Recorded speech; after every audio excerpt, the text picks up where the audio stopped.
El día amaneció con un remesón muy importante a nivel mundial en el sector financiero. Un temor, un fantasma recorrió, bueno, esto ocurrió en Estados Unidos, el Silicon Valley Bank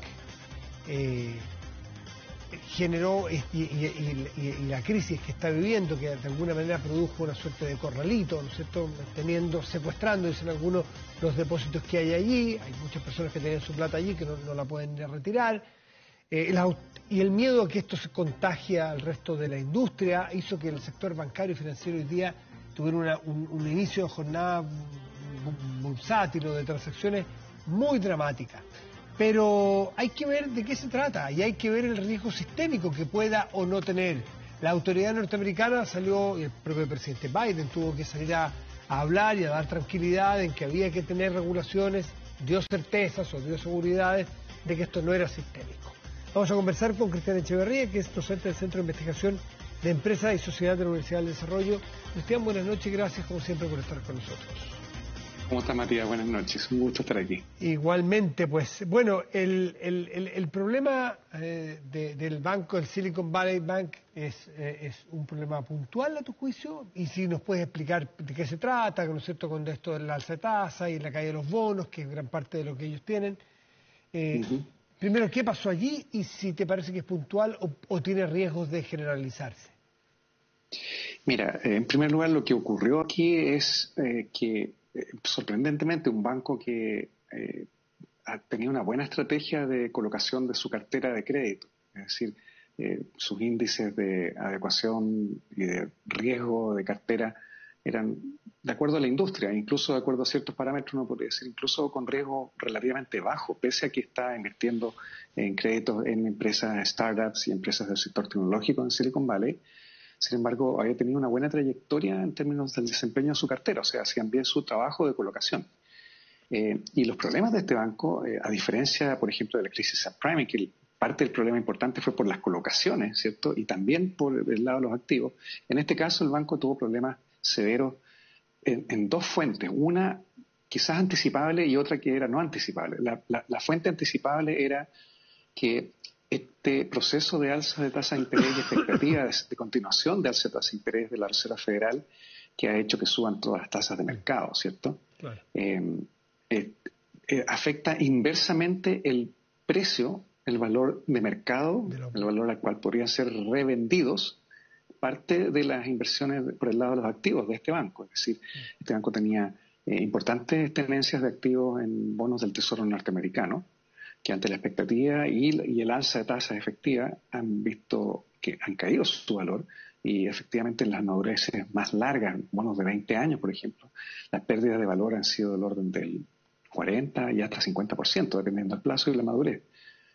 Entonces, lo que se tradujo esto fue finalmente que parte del portafolio de activos de inversión de este banco en bonos que no tienen riesgo de default, pero sí tienen riesgo de mercado muy alto, ¿ya? Entonces, se materializó que el valor de los activos llegó a niveles muy cercanos al de los pasivos. Y eso es una zona crítica para un banco. ¿Por qué razón? Porque si se traspasa ese umbral, si por algún momento se acercan tanto los activos al bajar, a que equivalen al valor de los pasivos, el banco técnicamente está quebrado. Entonces, esa expectativa es la que originó, y este es el segundo factor que no era anticipable probablemente, generó literalmente una estampida a las velocidades que se viven en el siglo XXI, en esta economía digital. Pero las corridas bancarias son viejas, pues son sabidas y viejas, pues, y es bastante explicable. Cualquiera de nosotros que tenga un depósito a plazo o tenga plata hasta en una cuenta corriente en un banco, y le cuentan que su banco va a quebrar, lo primero que hace es ir al banco a tratar de retirar su plata, pues a salvarla, ¿no es cierto? No, claro que sí, es lo más humano y natural. Y los bancos se van a quedar, los bancos no pueden responder porque no están diseñados para eso. Las platas no las tienen guardadas en las bóvedas cuando uno les entrega plata por un depósito o por una cuenta corriente, las tienen colocadas a su vez en otros créditos, por lo tanto no pueden ir a pedirle plata a quien le prestó para devolverle al señor de acá. Se produce y la estampida es requete contra conocida.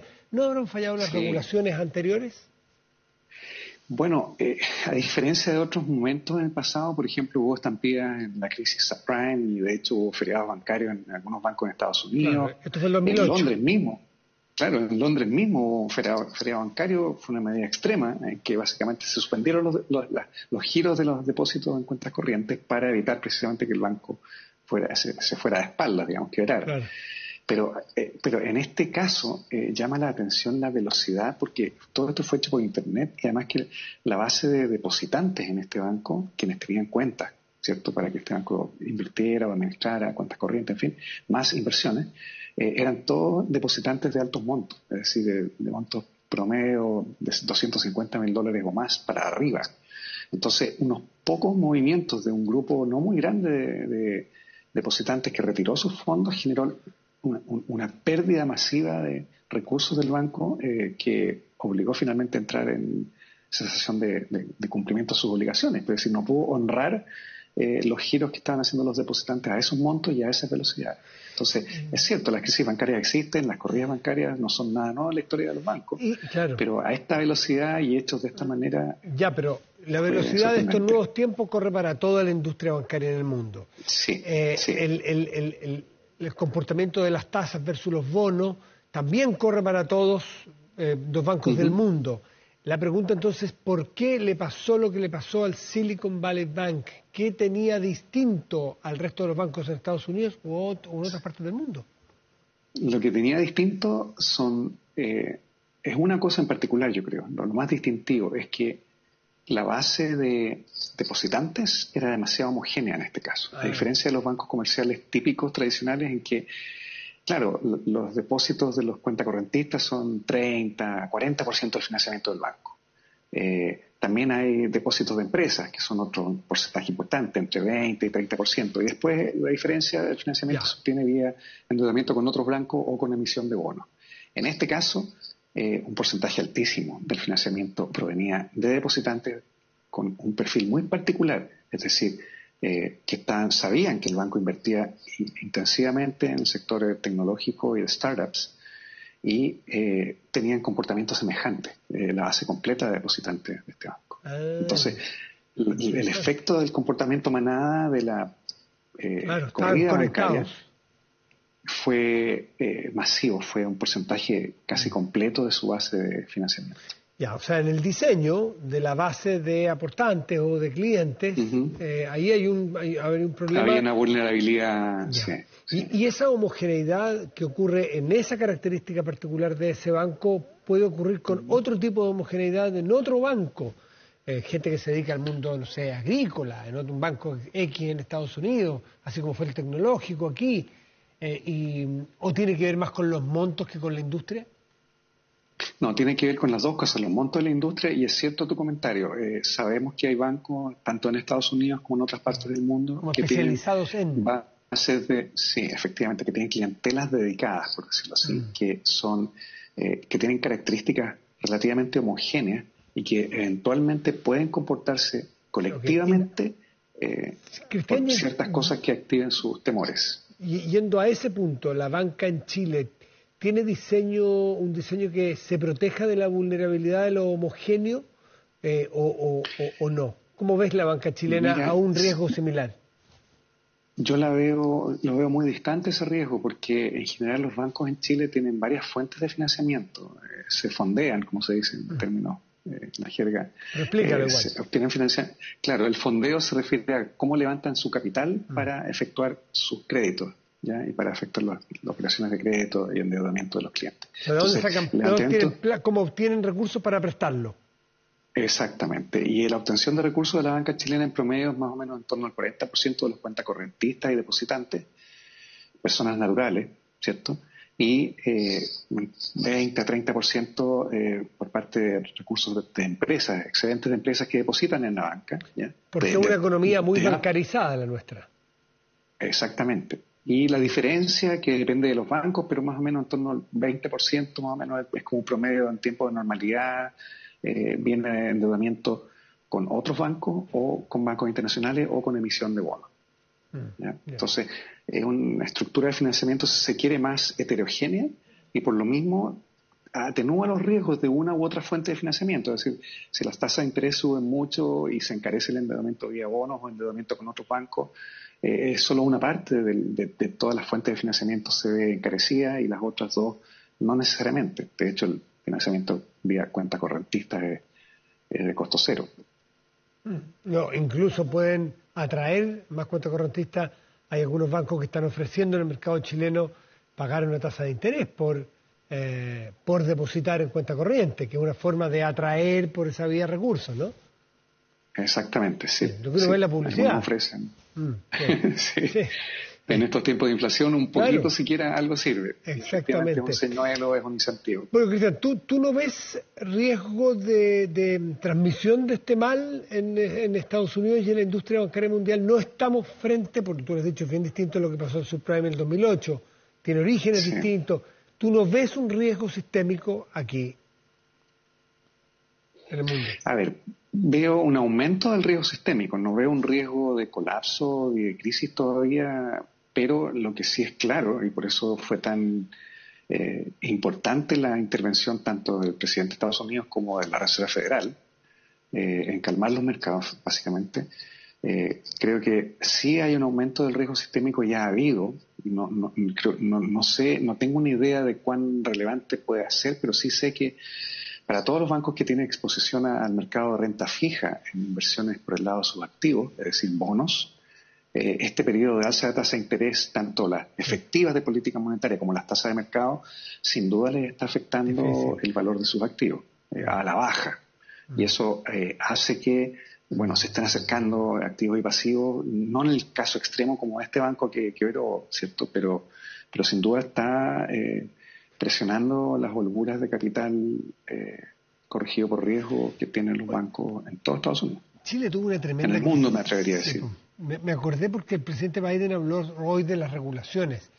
Chile tuvo una crisis en los años 80 de este sector bancario profunda, muy profunda, estructural, y renació un sistema con una regulación totalmente distinta. Estaba pensando por la entrevista que teníamos antes con la senadora Rincón sobre las regulaciones y las legislaciones, la institucionalidad en el tema de seguridad. Me paso el tema bancario. ¿Está lo suficientemente actualizada esa estructura de regulaciones de la banca chilena en general? ¿O también, así como dijo el general de Carabineros, nos faltan herramientas, basta ya, déjennos, entregarnos las herramientas? ¿El sistema bancario y financiero chileno tiene las herramientas suficientes para defenderse hoy día bien de un colapso o de una crisis internacional? Mira, es buena tu pregunta. Yo creo que nuestra herencia del año 82, el trauma, porque realmente fue una crisis que duró 10 años, la recesión, que nos tocó recuperar recién el nivel que teníamos pre-crisis bancaria. O sea, eso es lo que toman las recuperaciones de las crisis bancarias. Entonces, creo que quedó muy instalado dentro de la legislación y la institucionalidad que tenemos hoy en día entre el Banco Central, la Comisión de Mercado Financiero, más todas las regulaciones heredadas de las antiguas superintendencias y todos los cuerpos legales que hay.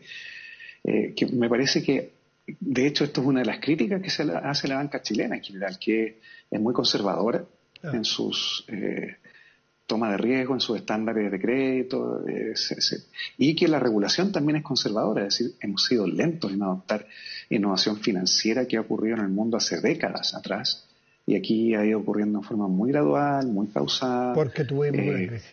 Cuando un niño se quema con leche... Hay un dicho que dice, cuando un niño se quema con leche y ve una vaca llora, porque tiene un trauma. Bueno, Chile tuvo una crisis bancaria, los menores no se acordarán, pero brutal. Y claro, por eso quizás nos falta alguna capacidad de flexibilidad o de reacción más rápida, pero por algo es. Pero eso nos protege en cierta medida. No olvidemos la crisis subprime, dentro de todo, y nos afectó como país en las exportaciones, los efectos reales a través de mayores tasas de interés, pero mayormente la banca chilena no tuvo exposición a toda esa así llamada basura tóxica que eran estos derivados sobre hipoteca inmobiliaria. Exactamente. Cristian Echeverría, como siempre, muchas gracias por estar con nosotros. Que te vaya muy bien. Muchas gracias, Matías. Que estés muy bien. Buenas noches. Pausa y volvemos. Esperen.